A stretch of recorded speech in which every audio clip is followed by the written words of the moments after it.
Watch closely. Again, I'm going to move extremely quickly today, especially, you guys gotta, there's some of you gotta start doing the homework. All right? Mallory, up here, all right? Gotta start doing the homework. And I got everything squared around now. So if you got 3 zeros, it'll be a detention. That's not what we want. That means I gotta call your house. Makes more work for me. We don't want to do that.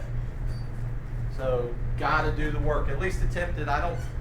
Do I put a whole lot of emphasis on the homework as far as do I collect it every day and look over it and make sure you're doing everything exactly correctly? No. All right? Just do it. At least try it. That's all it takes. On this problem, what I'm going to do, we're going to do some stuff like this at the end. Watch, because this is going to show you how to do part of your homework as I do this. We're going to start something that most geometry students seem to enjoy immensely. So if you know anybody that's taken geometry before, then they probably said something about what we're going to do today. We have this. We're going to do something that's called a 2-column proof. And what you're going to have to do is you're going to have to number your steps. And I'm just going to go down through and I'm going to do the steps real quickly. You can see if you got the right answer or not. Step 2, I end up with something like 6x plus 12 equals 5x plus 26 minus x. Step 3, I end up with 6x plus 12 equals 4x plus 26. Step 4, we have 2x plus 12 equals 26. Step 5, we have 2x equals 14. And then step 6, we end up with x equals 7. Most of you and all of you should know how to do that, right? Up to that point. Which question, Craig? Did you want us to continue to find the final answer? Like answer exactly? Yeah. All right. Now, what we're going to do with that, you're going to have something that looks like this. It's called a 2-column proof. In that 2-column proof, you got statements. So that's a statement that you make. We made the statement that 6x plus 12 equals 5x plus 26 minus x. The other column is going to be reasons. You have to be able to give a reason for each statement. The first one's usually pretty easy. It's given. That's what they gave us. All right? The second one, you have to be able to tell what allowed us to go from here to there. This reasons column is always going to be things like definitions, properties, postulates, theorems, rules, any of those things. Some kind of rule that you've learned either in algebra or in geometry.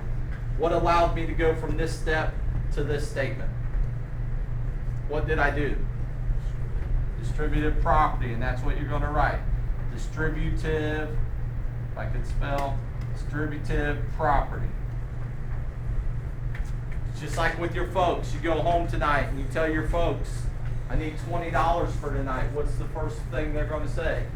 Why? You got to be able to give a reason.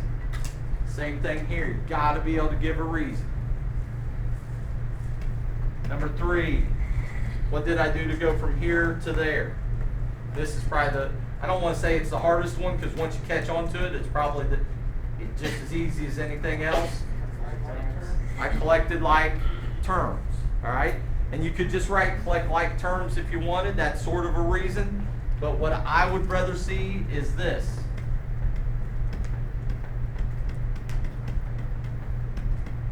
Anybody remember substitution property from algebra? All right, substitution. When you were doing this back in first grade, your teacher gave you this problem. What did you write down? What you were doing there was substitution. You got rid of this, And you stuck what in its place? 5. That's substitution. Take out one thing, stick something else in its place. When I collected the like terms, the 5x and the negative x, and simplified it down to 4x, that's substitution. What was your question, Desiree? I wanted to know what number 2 said. Distributed property.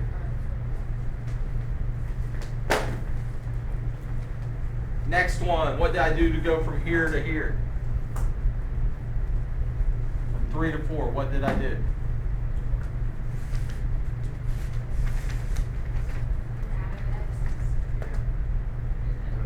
Subtracted x from one side. All right, I subtracted the x's from both sides, right? Now, when you do that, it's not just subtraction, because this would be subtraction property. 5 minus 2 gives you 3. That's subtraction or subtraction property. It's got to be subtraction property of equality. Subtraction property of equality.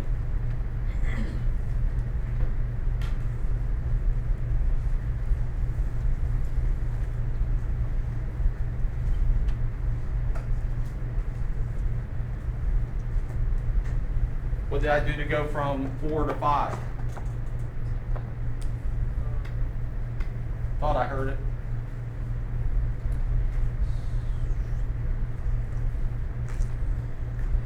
Same thing.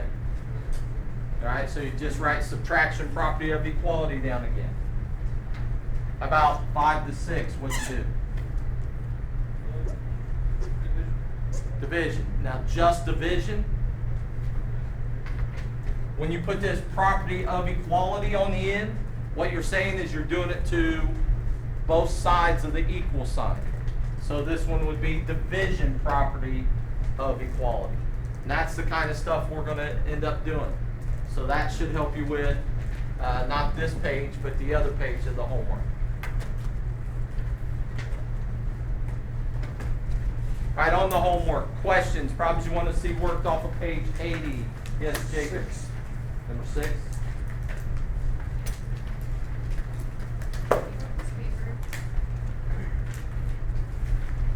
Number 6. We didn't do number 6 together last time? We didn't do any. Oh, we didn't get to none of them? You gave us the homework at 2.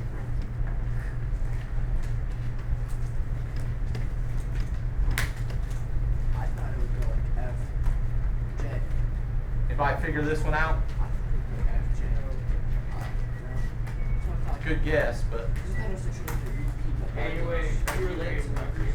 listen to what Colton back there saying. January, February, March, April, May. So what's the next two? I got that right. What? I don't see how like they figured out that was a month. Is it just like a letter? I didn't know. Like, I didn't know that was a month. Like, that's not how you should have like said it. Other questions? It's J. Stupid. Number 9. It says simple, right? Number 9, make and test a conjecture about the given quantity. So number 9, again, a conjecture. All a conjecture is a statement that's true or false. If I asked you to make a conjecture about something, is there any way that I can really say that your conjecture is wrong? No. If I tell Nathan to make a conjecture about the floor and he says it's purple, well, that's a conjecture. It's not right, but it is a conjecture about the floor. So there's really nothing that I could mark wrong here now. Saying all that, when we get to a test, if I draw a picture and say make a conjecture about this picture, and Kelsey says it looks like an elephant, am I going to mark that wrong? Probably so. All right? Even though when I say conjecture really can't be wrong. So number 9, the product of any two even integers. What's product mean? What's it mean? Multiplication. So we're taking an even number times an even number. Give me 2 even numbers. Miles, give me 2 even numbers. 100. Now Miles, since you picked two big numbers, what's 100 times 20? 2,000.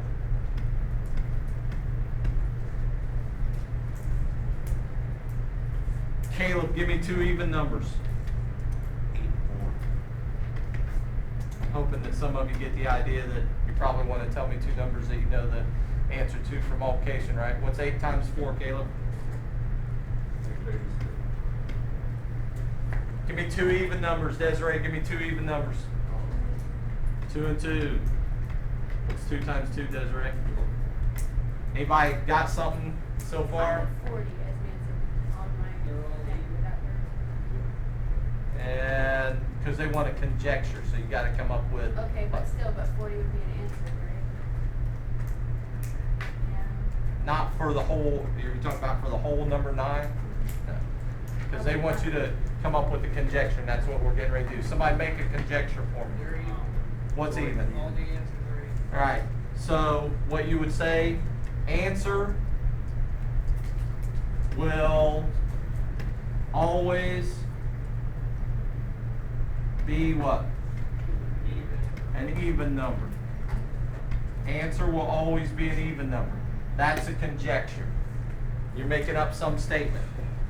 The answer will always be an even number. Does that make sense, I had Desiree? that too, but then I had 40 recited, so either way it's right.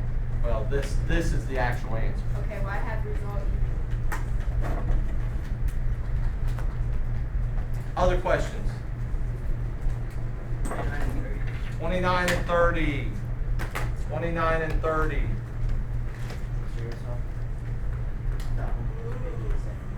That's nice. Party's nice.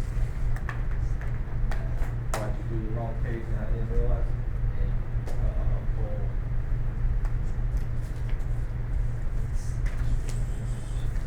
Problem 29. On page 80, Yeah. it was supposed to be 29. Good work. I don't have it down. She don't either, and I was It in was my. supposed to be 26. I have it down. 32. Yeah.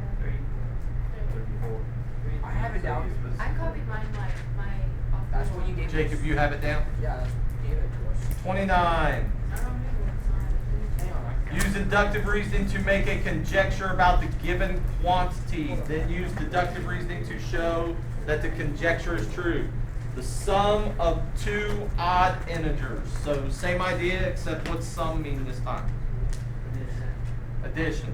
So we're saying we got an odd plus an odd.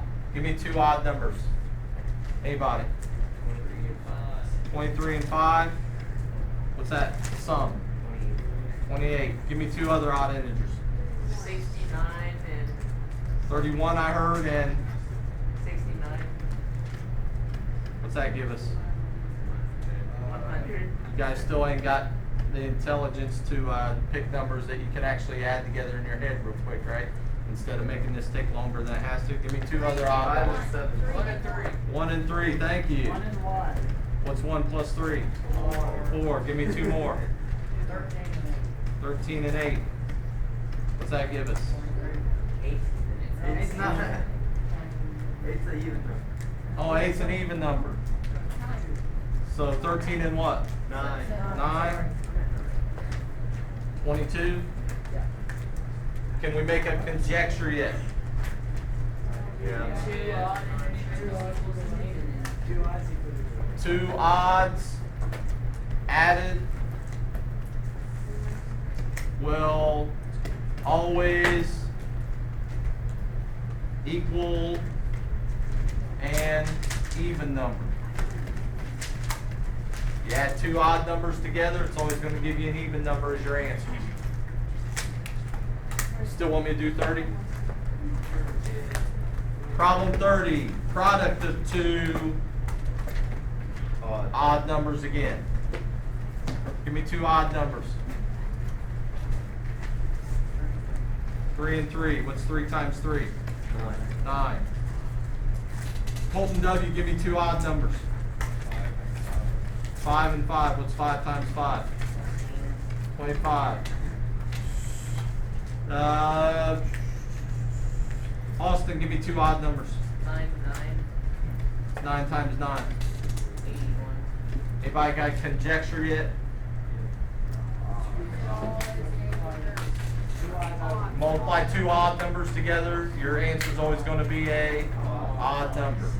That'd be a good conjecture. Next question.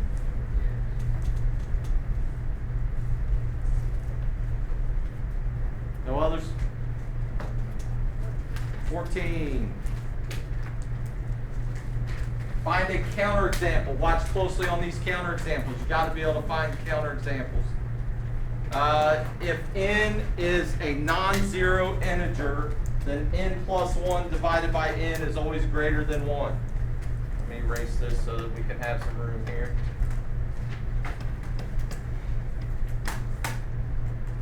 So they're telling us n can't equal 0. And we got n plus 1 divided by n has to be greater than 1. So what we want to do is just pick integers. No, did it say integers? Yeah, non-zero integer. Non-zero integer. So we can't use 0. We want integers for n. Give me a number that we could stick in there for n. Go ahead. Negative 1. We stick in negative 1 plus 1 divided by negative 1. We're trying to see if that's greater than 1. What's negative 1 plus 1? 0. 0 divided by 1? 0. 0 greater than 1? Now, for our counterexample, it's not this. This is not our counterexample. Everybody watching closely on this. That's not your counterexample. That's you showing that the counterexample doesn't work. What was the counterexample that Nathan picked? N equal to what? Negative 1. That's your counterexample. Just that specific example. All right? That makes sense? Would other numbers have worked to make it greater than 1? Yeah, probably so. Nathan probably went through and picked some different numbers and they thought, oh, pick the negative and then just knew right away that negative 1 wasn't going to work. So, other questions?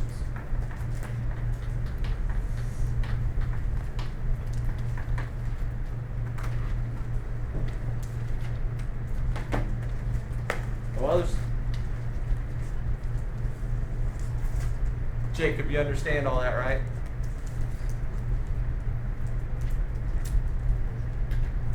You can see my head getting ready to explode, right? All right, go ahead and start copying this down. This is what we're going to cover today. Again, we're going to move extremely quickly. What time we get out of here? 10:18. We should be done with this first part by 9:36. 10 minutes. So write quickly.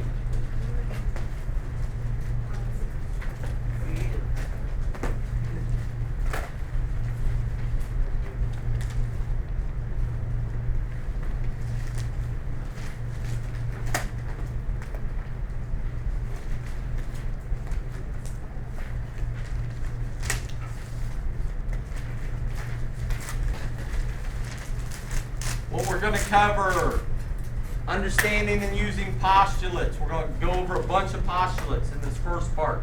What's a postulate again? It's a rule. What's special about it? Right idea. Wrong one. Miles gave us the definition of not a postulate, but a what? Theorem. Theorems have to be proven, right? Postulates are what?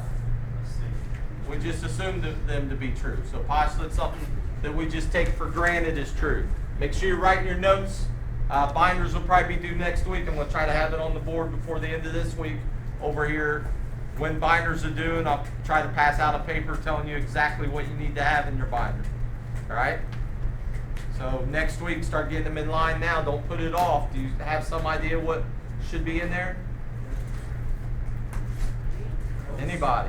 All those notes that we've written down, right? So you should know that. So it should be easy, right? For now, that's it. And I'm sorry. And there's one other thing. What's the other? The test. Actually, two other things: the test and the quiz.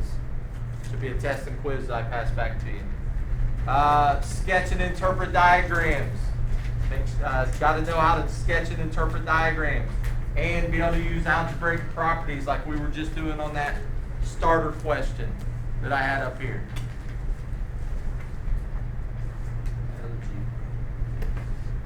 Right, write each one of these down, skip a little space in between them. We're going to draw a picture with each one. Actually, the picture's already up there for the second one. These are all postulates that we covered a couple weeks ago, 2 or 3 weeks ago. But now they're actually giving them to you formally. So again, skip a little space in here so you can draw this picture that I'm going to draw in here in a minute.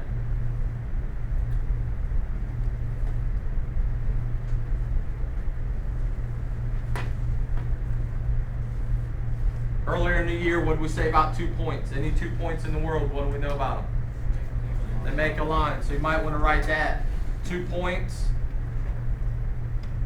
make one line. They make exactly one line. That's what this postulate says. Through any 2 points, there's exactly one line. So if I pick 2 points, that's my first point. We call it point A. Then I got that point, and we call it point B. How many lines in our world connect those two? One. So just draw that picture there along with that one.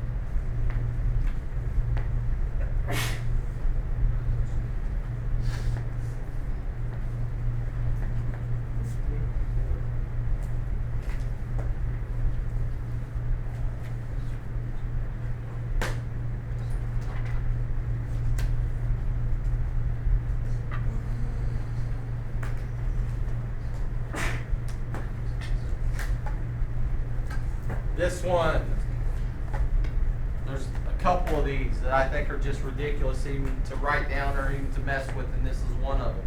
A line contains at least 2 points. How many points does this line right here contain? Billions.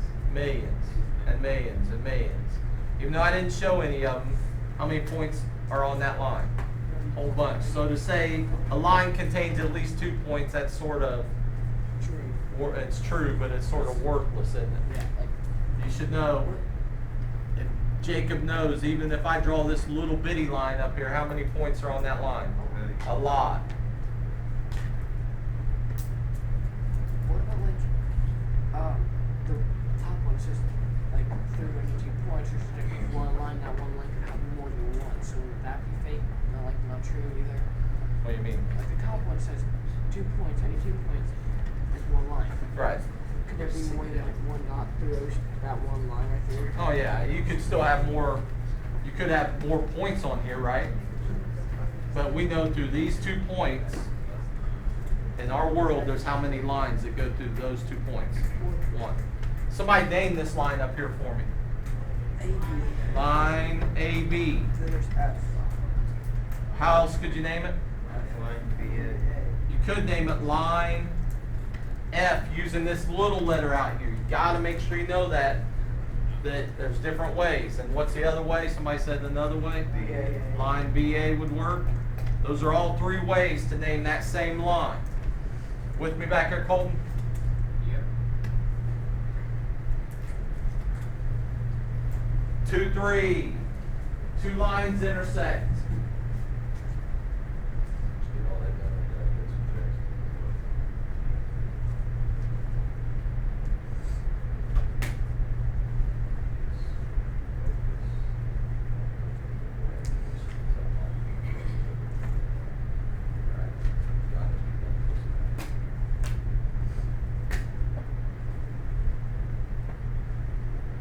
Two lines intersect. What do you know about it? Exactly 1 point. So on your paper there, draw 2 lines. Make them intersect. Where are they going to intersect at? At 1 point, at a point. So I got my line here. How would I name my line? Line T. Got this line. How would I name it? Line B. What do I notice right here? They intersect at that point right there, and that's the only point they're ever going to intersect at. And I have to call mine point H. poles, that makes sense? Got two lines, they're always gonna intersect at exactly one point if they intersect. Davlin said, Nora saying, well, this stuff's all common sense. And that's true, that's why these are all postulates. Postulates are common sense things that we just sort of take for granted to be true. Next one, write this down, skip a little space and write this one down.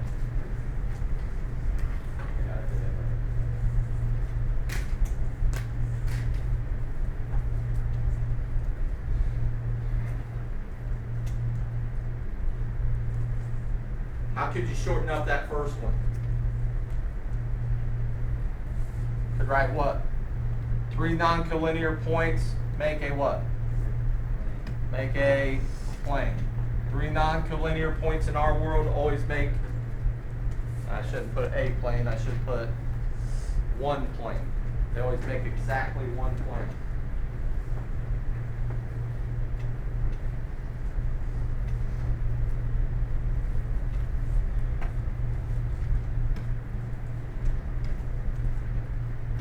If I got those 3 points, how many planes in our world contain those 3 points?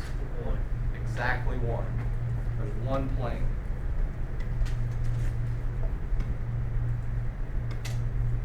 That plane right there is the only plane in the world that contains those 3 points. Somebody name that plane for me. Plane QRT. Can you name it with just one letter? No. Now can you name it with one letter? Plane O, alright? So, got to remember, the T up here, and I put it up here for a reason, it's sort of towards the corner, but it goes with a point. Do you name a plane using that, just that letter then? No, you got to use 3 points, names the 3 points, or just this one letter that's in the corner without a point. This is another one of those that I think it's sort of ridiculous to even write down. How many points are on that plane? A whole bunch, right? There's only 3 that are shown. There's only 3 that are shown, but are there a whole bunch of others? Yeah. So to know a plane contains at least 3 points, and doesn't really help it. Of course, it's going to contain more than 3. Next one, if 2 points are on a plane. So as you're writing this down on your paper, also draw 2 points. If 2 points are on a plane. Just somewhere on your paper, draw 2 random points. Point there, maybe a point there, whatever.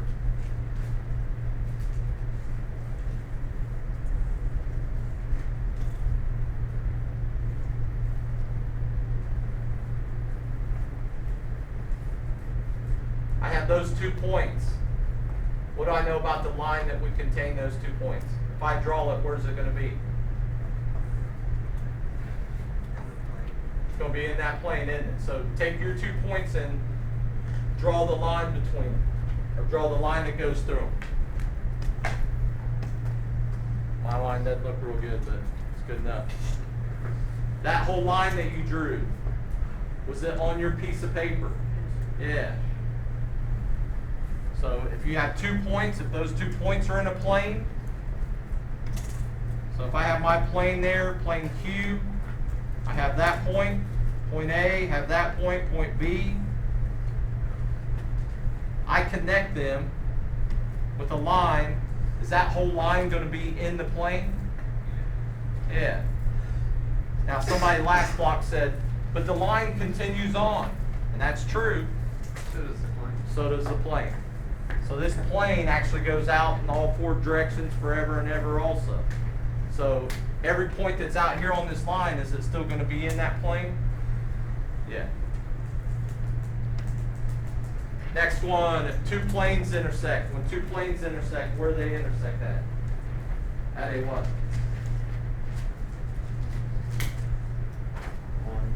2 planes. Give you an example of 2 planes here in the room. The wall and the floor. So I'm standing back here by this wall and this floor. This black thing that runs along the bottom of the wall here is sort of the line where they intersect. Two planes will always intersect at a line.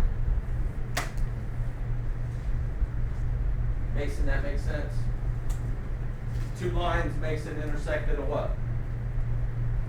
Two lines intersect at a what?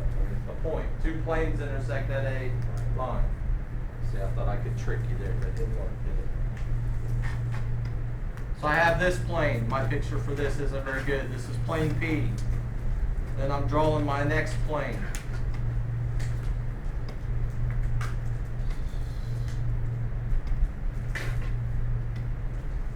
Got that plane. It's plane M. Can everybody tell that that's supposed to look three-dimensional? Doesn't really, but I know you can all draw better than me. And then we have, name this yellow line for me. Right, or line in. Line N, right? So we got line N, these two planes, right there where they intersect each other.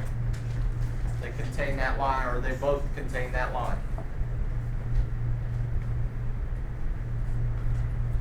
Caleb, that makes sense? Does your picture look a whole lot better than my picture? It does?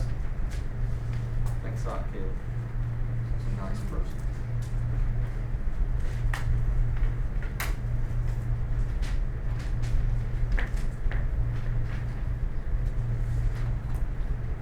Don't write this down, just listen. Kelsey's going to help me out here. This is my plane. I don't want that plane because it's got junk on both sides of it.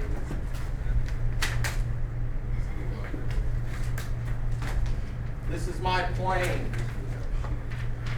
Kelsey's going to take her pencil or pen or whichever she picks up. That's going to be a what? A line. She's going to make her pencil, her line, hit my plane so that it's perpendicular. What's perpendicular mean again? Forms what? Right angles. So take your pencil and make it hit my plane. So make it hit it so it's forming a right angle with it. Roughly, yeah. Point. Now, you were right. Now make it make a right angle. We'll move it. Then you make that different angle. Lower the tip. There you go. Does that make a right angle? Now, if I draw a line, Mason, can you see that way over there? Yeah. Forming a right angle with it, right? Here, let's do this. Hold it back up here. Makes it look a little better, right? You can tell it's a right angle now. She can tell a little better it's a right angle. If I draw a line in my plane, and it goes through that point where she's touching my plane, what's my line and her line going to make together? A right angle. What if I draw another line and it goes through right here and touches that point where her line's touching my plane? What kind of angle is it going to make? Right angle. Every line that goes through that point, this line that she's holding is going to make what with it? Right angle. All right, and that's all this is saying.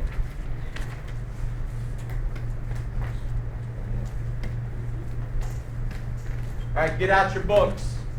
Write this down, page 87.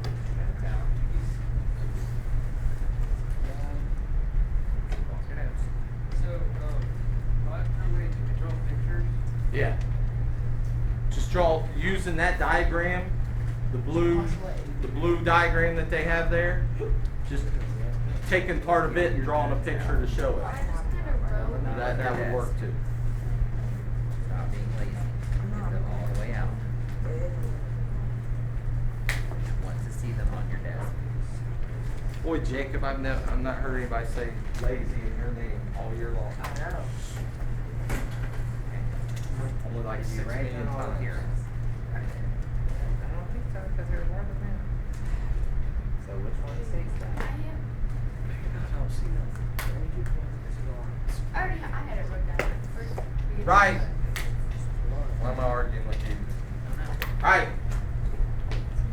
We'll do some of them together up here. Problem 3. What'd you put for problem 3? Do not close your notes, because you're going to need it to answer number 4. 2 points make a line. That would work perfectly. 2 points make a line. Write it out for me, all right? Again, Cole brings up a good point. Don't put 2-point postulate because I don't know what that is. 2 points make a line. It's not that much more writing. We put A or It could be 1 or A.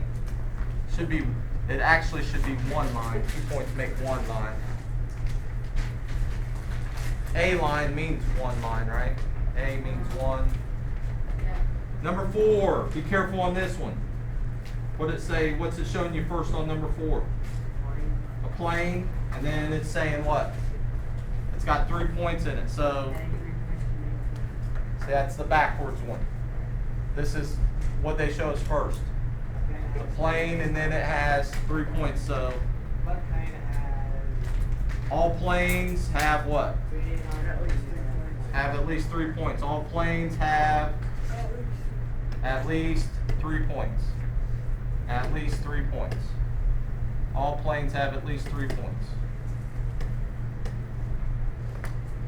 Number 5, using that picture that they have there, they say use the line point postulate. I don't have any idea. If you flip back a page, what's the line point postulate? Any 2 points make a line? Is that what it is? A line contains at least 2 points. It's the backwards one, isn't it? Alright? So, and that's why I don't like using line point postulate, just the names. If you say them out, it makes it make sense, right? Yeah. So, all we're going to do is pick a line on there and show that that line has how many points in it? At least 2. So, could I draw this line? Does everybody see that line in the blue? What points does it have on it? J, K, H. Just draw that. That's good enough. It's 2 of them, right?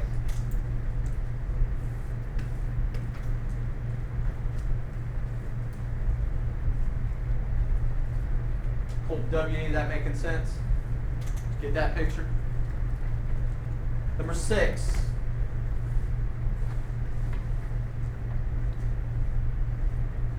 Line intersection postulate. Well, which one was that? Was that flip back a page? What did it say? 2 lines intersected a point? Is that what it said? 2 lines intersect at a point, yes. So what are we going to show? Point H. We're going to draw the 2 lines. Draw the 2 lines that they have on there and just put point H there. You really don't need to put the rest of it. All we're trying to show is that they intersect exactly at that point. Number 7, 3-point postulate. What did the 3-point postulate say? 3 points make a what? Plane, right? So what are we going to draw this time? Draw the plane. What is the name of this plane? Put M up here in the corner. Then what else do we need for this? 3 points. Pick me 3 points on there. L. That's somewhere right out in here, right? K. Somewhere over in here. G. Somewhere down in here. Did you have to pick those 3 points? Yeah, you could have picked whatever 3 points. So those 3 points make exactly that one plane. Number 8.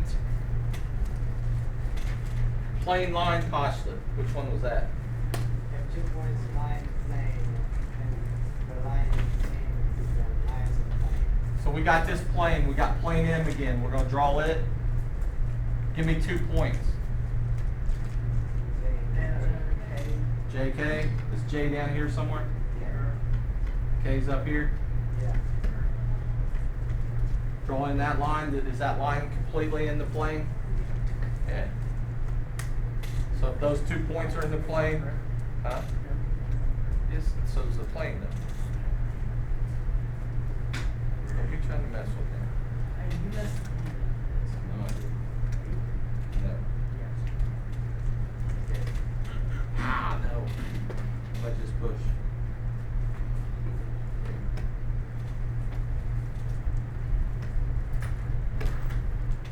Number 10. What did I say? 56? Is that what I said? 58? All 9? Did I say 56 or 58? 58? So somebody, Colt D back here. Tell me when it's 58, all right? Number 9. What's number 9 say? So you're trying to draw this. What's the first thing I'm going to draw? Plane P. Plane P. So draw that. Be ready, because on the next ones I'm going to make you draw them. So we got plane P. We draw something like that. Everybody can handle that much? What else would they tell us next? So that's sort of what Kelsey was helping me do earlier, right? So somehow we got to draw that and be able to tell what it looks like. Can I just draw a line in here in that plane? It's not going to look right, is it? Because it's going to look like the line's in the plane. How about if I do something like this? Now what do I do after that? Make it dashed out through here. What's that tell everybody? It's going through. It's going behind it, right? Now, we want this to be what line? Line M, so we put a little M out there by the end. Little M. Now, we also want it to be perpendicular here, so what else do we need to show? Show that little box there. Little 90-degree angle. Oh, yeah. Number 10, try number 10 on your paper there.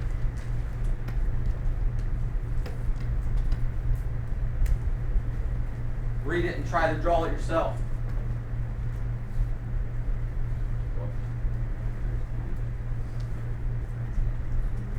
Yes or no? True or false? Yes or no?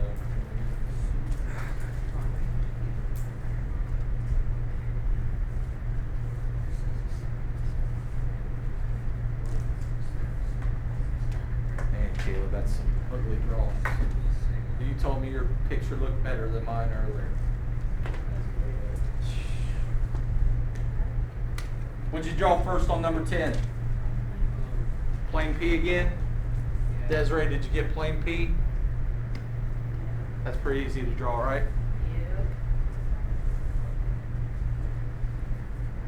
Daniel, you got plane P? Yeah. What else did they tell us to draw on number 10? Segment XY, so I'm going to put segment XY in here. What am I going to label this point? X, this one? Mason, that making any sense? What else they tell us to draw? So where am I going to put point A? Like right here? Here? I'm going to put it right in the middle of that segment. Point A. Now, the bad thing with that, Jacob looks at that, the way I have it drawn right now, is he going to know that A bisects that segment? You got to put the little tick marks on there to show that those two segments are congruent to each other. Does everybody see that? Miles, you see that? Put those little tick marks on there. Because the next person that looks at it wants to know that what two segments are the same length. Segment XA and segment AY. What else do they tell us to draw? Point C, Point C. Where's point C go? and not on X1. So it doesn't matter where I put it. So here's somewhere I'm going to put point C.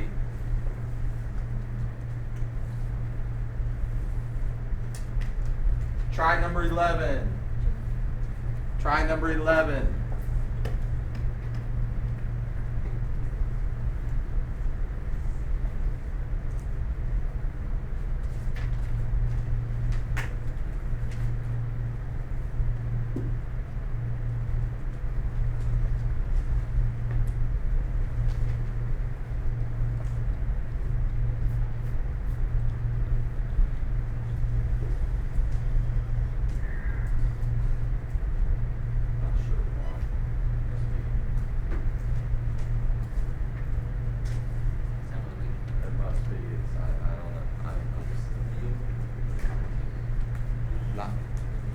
Not in a good mood, and then all of a sudden they don't help me. All right. What do I draw first on number 11? Plane. Did they tell us to name it? They didn't say They didn't say draw the plane? Why you guys lie to me and make me look silly? Number 11, what'd they tell me to draw first? Segment That's why I'm XY. saying. Segment XY. Intersecting segment So we got XY, at point A. and we want another segment, right? Yeah. WB. B. Intersect. B. Where'd they say, how'd they say to draw it? Make it hit it? Intersect at point A. So WB, B. and this is point A. Now they told us something else. What else did they tell us?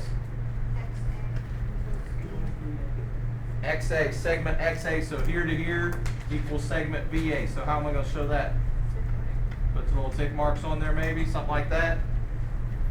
Is that what you got, Miranda? Is that what you got? Number 12.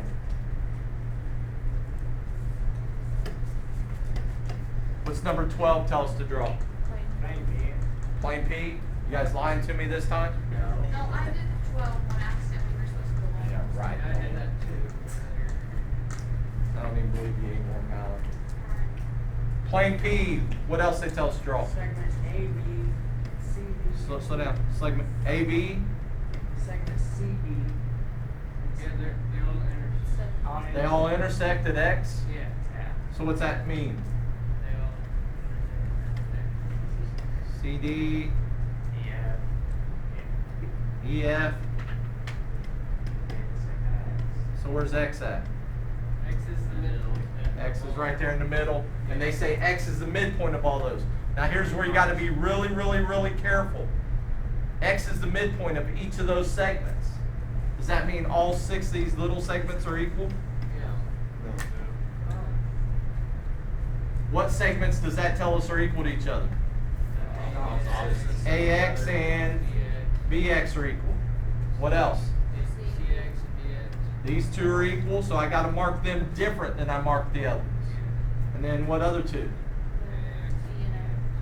Segment EX and segment FX. So somehow you gotta mark them different, because they didn't tell us that all of them were equal. They told us that it was the midpoint of all 3 segments, but we didn't know that the original segments were all the same length. Right? Miles, that makes sense? You got a confused look on your face. No, it makes sense now. I'm confused on 13. It says ideal. 13. Problem 13, you use that diagram up above there, right? Does everybody see the diagram for 13-20? It's this, the 2 planes intersecting. Yeah, that's it. 13 says planes W and X intersect at line KL. Is that yes or no? Yes. Yeah. Yes. Stop. All right. So that's a yes. 14. Yes or no? No. No, that's not right. Is it no? Is it yes? Yes. Jacob's got yes, so K, L, M, and N, are they all coplanar? Do they all fall in the same plane? Yes. Yes. All right, the rest of that. Make sure you got that down, the rest of it from 15 on. It's going to be added to your homework. So notes back out, write this down. Write quickly. As you're writing this, instead of, the rest of that's part of your homework. Instead of writing, we're going to get to that here in a minute. Instead of writing this whole thing, you can abbreviate it. And this one I would abbreviate add property or add prop of equality. You also write the same paper. Yeah, you can write it on the same notes that you already started today. The only one you can't abbreviate, subtraction. You gotta write out the word subtraction. How come? Substitution. You get them confused. So if you abbreviate subtraction or substitution, SUB, I'm just gonna mark it wrong because I don't have any idea which one you're talking about. All the rest of them you could abbreviate. And instead of writing all this out, what do you do with the addition property of equality? What's it tell you? That you're allowed to do what? Add the same thing to each side. And you could, if you wanted to write that instead, add same thing to both sides. That's all the addition property means. Subtraction property means you subtract the same thing from both sides. Multiplication property means you multiply both sides by the same thing. Division means you divide both sides of the equal sign by the same thing.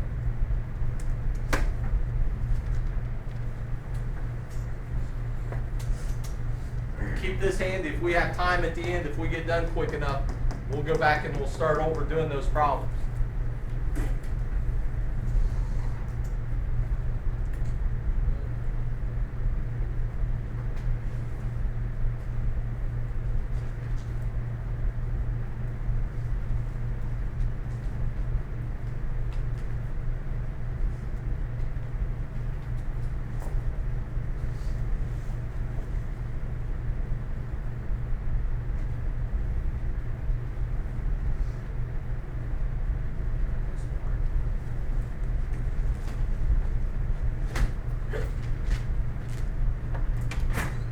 Writing these two-column proofs and stuff, or when you're writing the addition property of equality as an answer to a problem in the book, use the abbreviation. Don't write out the whole thing. That's too much to write.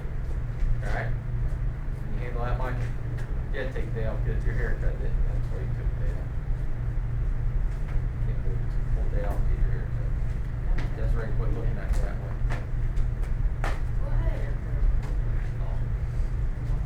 Why I had to see this.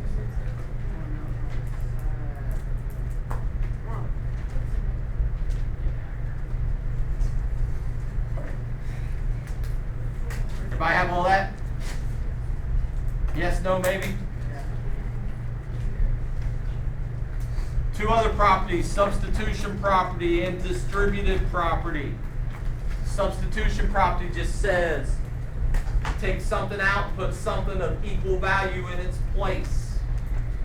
When you play a sport, play soccer, make substitutes, right?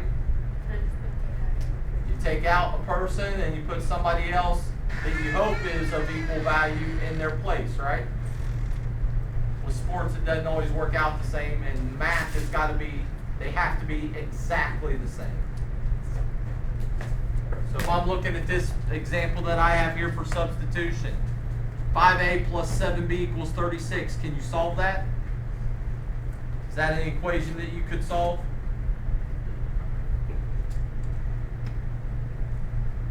It's got two variables in it, so you can't solve it, right?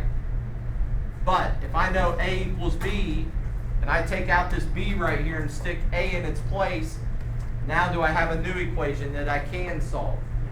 Yeah, that's substitution. Substitution. You take out one thing, stick something else in its place. Distributive property. Everybody always remembers distributive property, so that shouldn't be hard. I'm not sure why, but I think whenever your teacher drew these arrows in for distributive property, somehow that seems to stick in everybody's minds, and they always remember distributive property.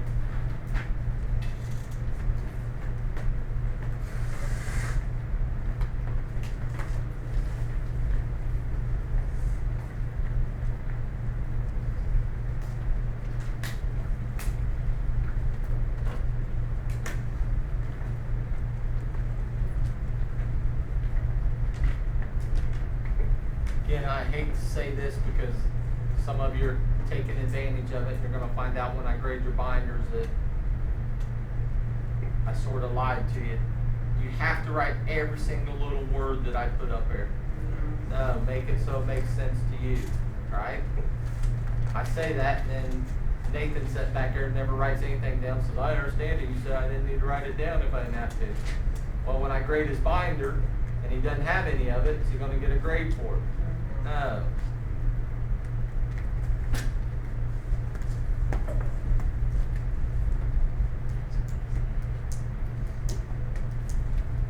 So everybody got that much? 3 more properties. This one.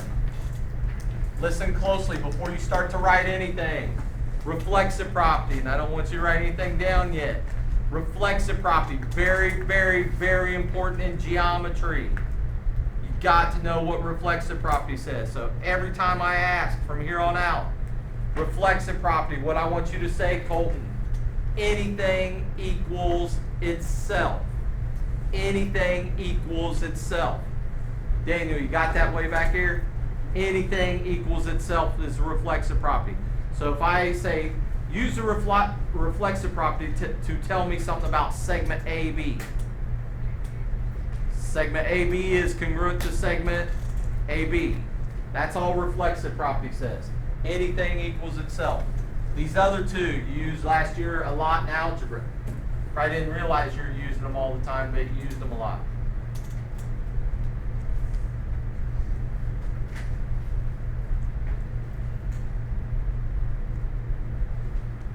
Symmetric property. You were solving an algebra problem last year and your answer came out to be this. 4 equaled x. Probably didn't write that down on your paper. You probably wrote what? X equals 4. How come? It seems easier to you, right? What you used there was the symmetric property. Symmetric property says you can flip that around and it doesn't change anything. Transitive property. If I tell you segment AB is congruent to segment QR, and segment QR is congruent to segment PM, what conclusion can you make from all that? Using the transitive property. AB equals QR, QR equals PM. AB has to equal PM. It has to be the same length as PM. That's using transitive property.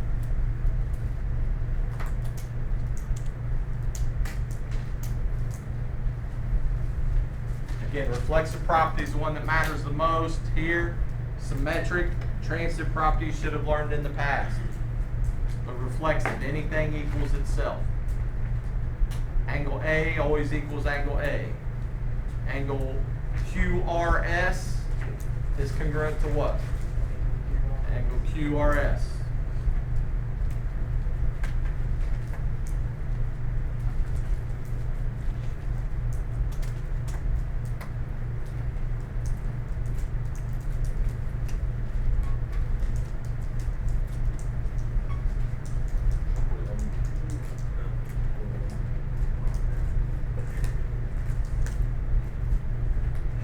Don't tell me you know the reflexive property, but I'll buy it. You've never ever heard of that before today.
Got it.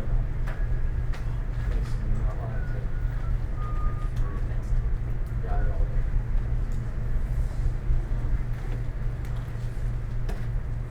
Alright, write this. A 2-column proof. Draw this picture.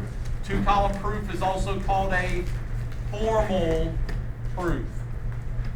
A formal proof. And you might not be able to read my writing, so listen, formal proof. 2-column proof, this is what we're going to be doing. We talked a little bit about this at the beginning. How come this is called a 2-column proof? It's got 2 columns. One of the columns has statements. The other column has the reasons for those statements.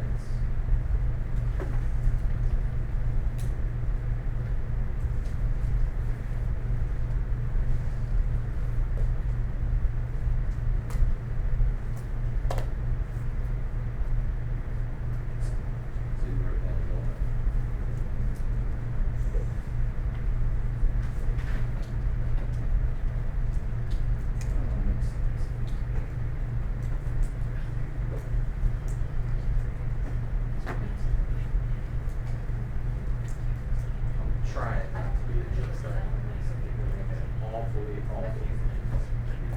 because I would really like to make some really rude and obnoxious comments. And I'm trying not to. Alright, I'm busting my tail to try to help you out. I'm start doing this thing.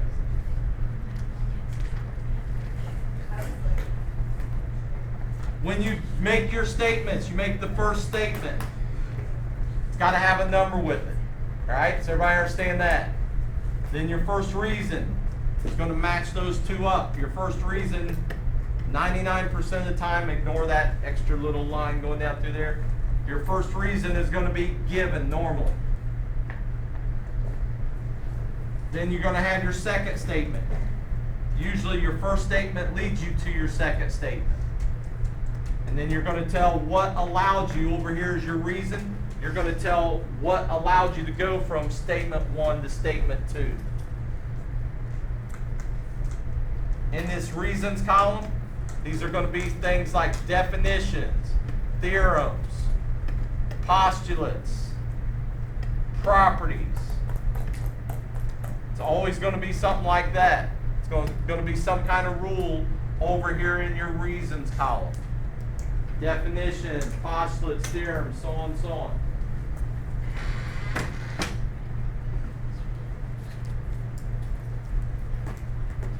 What we're going to do now, as far as the algebra stuff goes, they're always going to be like properties. Subtraction property of equality, substitution property, distributive property, something along those lines.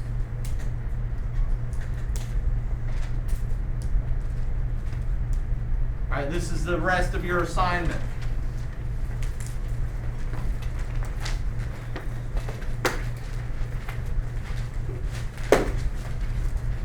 Add this onto that other page. How far did we get on the other one? 14 or something? 14, 15, somewhere around there? Yeah, see, we should have gotten that far. We should have, some of my other classes yesterday, we got I think we only had like 3 left on that first page. And I thought we should have got farther than that. So we still have to do this first page too? Yep, got to finish this page, finish page 87, do this.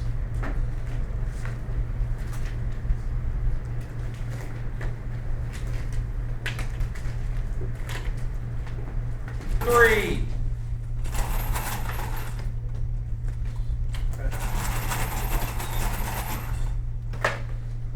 Kate, use the one on my desk, it's better. Or don't, Kate. Pretty sure. Number 3, what's it say? It says if what?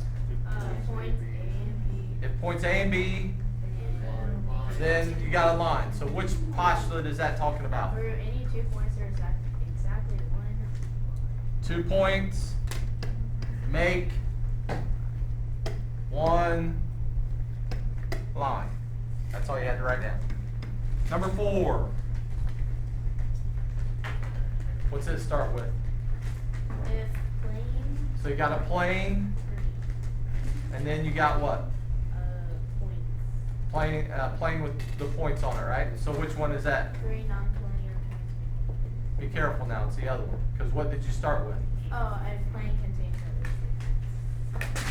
All planes contain what? At least 3 points. Good. Contain at least 3 points. It's 1. I wish they wouldn't even put that on there because, again, that's the other. 2 points make a line and 3 points make a plane. Those are the important ones, the backwards ones.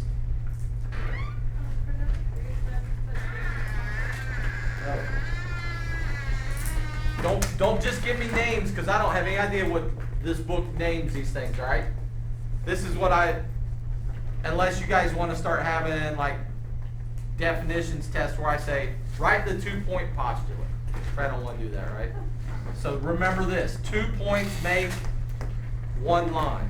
Just remember that, all right? Don't remember 2-point postulate the two-line postulate, the line point postulate, whatever else they call them, because it's too much to remember. Did we write that down? Yeah. Number 5, what's number 5? They're dealing with the picture, right? So 5, 6, 7, 8.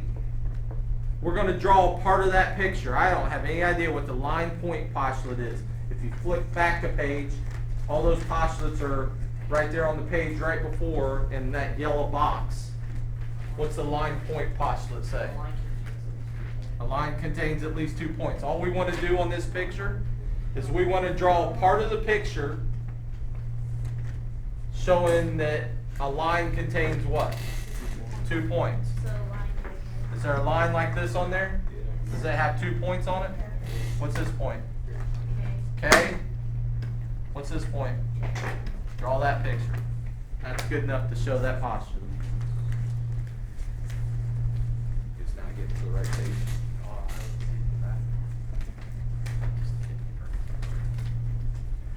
Number 6. What's number 6? Line intersection. Yeah, I have no idea what that is. Flip back and tell me what that says. 2 lines intersect that.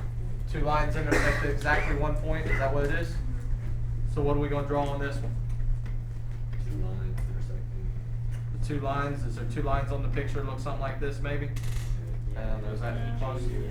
And I wouldn't even name anything else other than that point right there. What's that point? H. Just draw that. Does that show 2 lines intersecting at exactly 1 point? Yeah. It's number 7 say.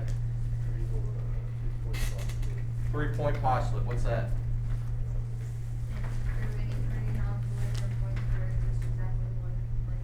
So we need 3 non-collinear points. Give me 3 non-collinear points. Say it again. Where's K at? Like here? Where's L at? It's like out here on the Here?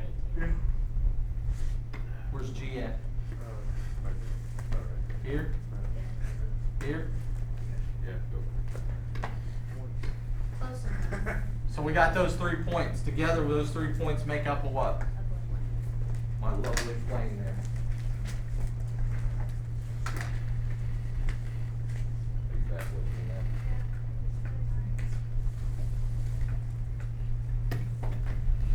now. Number 8. What's number 8 say? Plane line postulate? What's that? If 2 points lie in a plane, then the line containing them lies plane. What's our plane on this picture? Plane M. Is that right? Do we got 2 points? Give me 2 points on that plane. J. J and K. Is that like here and here? Yeah. Is that right? J there, K there. Is that right? I don't know. Is that line that goes through those 2, is it on the plane? Yeah. So just draw that picture with the line there. Number 9, is number 9 still the same stuff or is it different? No, it's different. Different. What's number 9 say? Sketch it. So they want us to sketch this.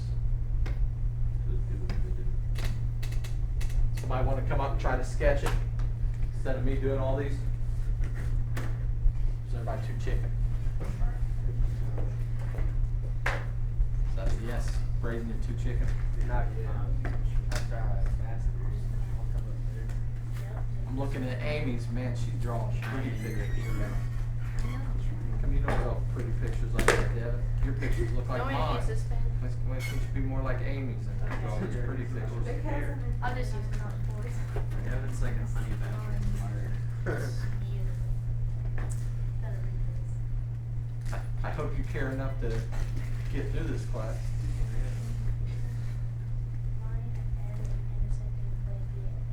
So we got plane P. Yeah. Good start there, right? Everybody got that much? Do I just draw a line? Now, be careful here. You got line M intersects this plane perpendicular. What's perpendicular mean? Forms what?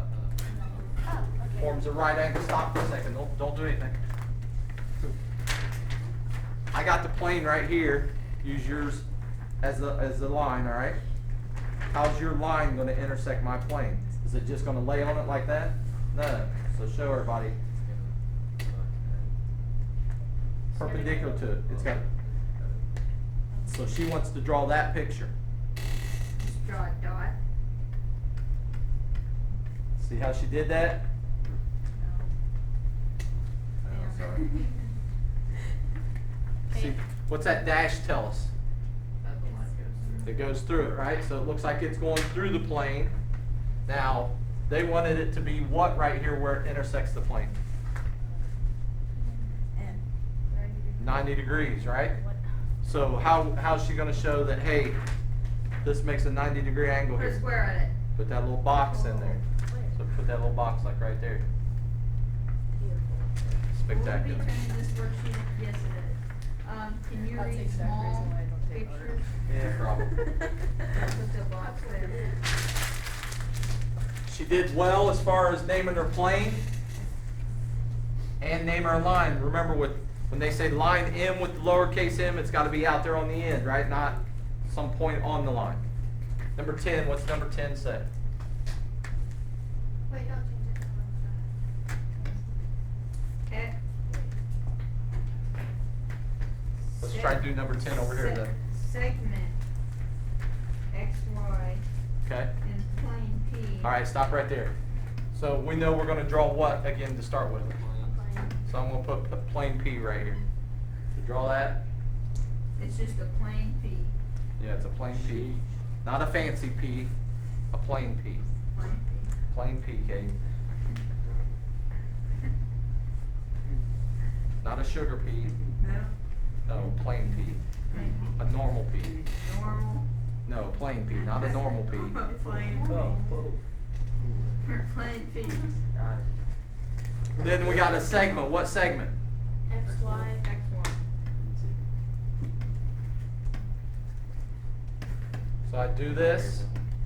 Now what? XY. XY bisects by point A and point C. Now, So XY is bisected by point A. What's that tell us? What's bisect mean? Split evenly, split into two equal segments, right? So where am I going to put point A? Like right here? Right in the right in middle the of middle. X, Y. So I put point A right there. Now, Sam looks back at this.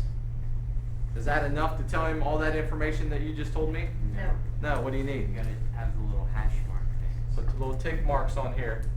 Show Sam that what two segments are equal to each other. X, A, and A, Y. Say segment XA and AY are equal. You need that. That's not all. You Now can we're- just draw C anywhere. Draw C anywhere, so just put a C on here like this. Yeah, because it can be anywhere except not on the. But what else do we need with that C? Point. We need a point, right? Yep. So point C on there, something like that. So I'll work for just a plain P. Good thing it wasn't a fancy P, huh? Yep.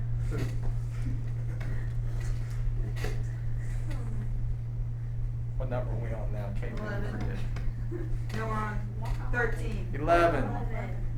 What good's it gonna do, Kate, to skip them, then you won't have them done? What's 11 say? XY, intersect B. Segment XY, so I draw segment XY, and it intersects what? Segment WB. Segment WB. Does it tell us anything how they intersect, or before I start to draw it? At point A. At point A, so, X, A. You just put a point A with a line going through the point A. so what's this point right here? W. W. What's this point down here? B. V. What's this point right here? A. A. Now what else did they tell us? So that's. XA equals BA. Now my picture looks horrible, because what two segments on here have to be equal? XA. And A, Y. Read the problem. Is equal to BA. It's equal to VA. So this should be the same length as that. Now, does mine look like it? No, but They are. when Mr. Langley back here looks at it, he's gonna know that they're equal because they have those tick marks on it, right? Number 12, is it the same kind of problem?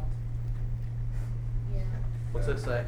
Segment AB and segment CD. CD and segment EF are all in plane P. All right, stop right there. So I gotta draw plane P again, right? Yeah, base. So we got plane P. Now we want all three of these segments. Segment AB, I'll draw it. Did they tell us anything else about these before I start drawing? And them? point X is the midpoint of all.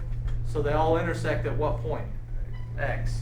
So when I draw all of them, I'm gonna have to make them all intersect at point X. What were the other ones? We had A, B, and what were C, D? So C, D, E, F. Point X is right here in the middle. What else did they tell us? That's it. Ah, they told us something else. X is what? X is the midpoint of all. So what's that telling you? They're all, yeah. Now, does that mean that all of these are the same length? Yes, no. No. Tell me the segments that are the same length.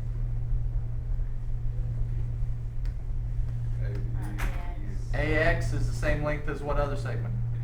XB. CX has to be the same as what? DX. So we need to mark it different. These two have to be the same, right? So all of them need to be marked different because they didn't tell us all three of the original segments were the same length. They just told us X was the midpoint of all three. So segment CD could be 30 units long and segment AB could only be 10 units long. Still going to be the midpoint of both of them, but the little shorter segments are going to be different lengths. On number 18, it's asking angle POK is a right angle. And Okay. there's like, Can you tell that? Does that have a little box in there? Now we're on. there's like a bunch of lines and stuff going through everything. So does it, can you tell that that is a right angle? 13, I think 13, we're getting ready to get to that one. 13 is a yes or no question, right? Oh, there's yes or no. True or false, yes or no? You're going to use that diagram right there, the two planes intersecting each other. Planes WX and, or I'm sorry, planes W and X intersect at line KL. Is that yes or no? Yes. So 13 is yes.